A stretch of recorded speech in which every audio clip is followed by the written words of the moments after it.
Hi, mahalang ating topic ngayon ay tinatanong ni Ochok. Ang tanong niya is, gusto ko po kasi yung kalbo talaga sa baba. Ano yung ginagamit mong pamamaraan para mapanatiling malinis or walang buhok sa baba? So yan lang ating pag-uusapan for today's video. Interesado ka bang malaman kung ano ang aking sagot? Please keep on watching para bago yan.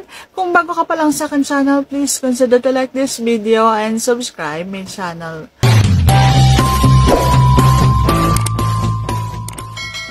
Ang ginagamit ko po kasi is yung siyempre, yung natural na pag-aahit. Pwede naman na magpa-wax kayo or magpatanggal kayo or gumastos pa kayo or kayo na mismo yung magwa-wax.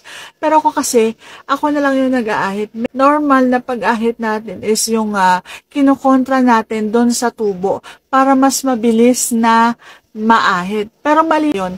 Dapat ang pag-aahit mo is yung kung ano yung kung saan papunta yung tubo ng buhok, dapat ganon din yung pag-ahit mo. Kung halimbawa ang tubo ng buhok din sa baba mo is papunta dun sa baba, so ang iyong pag-aahit is papunta dun sa baba. Hindi mo kukontrahin kasi yun yung madalas na nagpubunga ng pangingitim. Dapat ang pag-aahit ay yung wag mong kukontrahin kung saan naaayon yung buhok. Dapat kung ang tubo ay pababa, ang ahit ay pababa din. Kung ang tubo ay pataas, ang ahit ay pataas din. Dapat hindi kontra. At kapag natapos mo ng ahitin, lalagyan mo ng coconut oil. Kahit anong brand ng coconut oil, lagyan mo. Hindi naman sobrang dami. Yung bang mag-moisturize lang dyan sa balat. Promise ko sa'yo, hindi makate kapag tutubuan na yan. Hindi ko makate yung tumutubo kapag nilalagyan ko ng oil.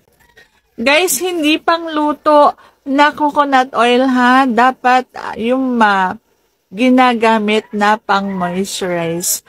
Once again, hindi pang luto na mabibili ninyo sa mga supermarket. Ayan. So, sana sagot ko ng tamang itanong. If you like this video, please consider to like this video and subscribe my channel. Thank you for watching. See you on my next vlog.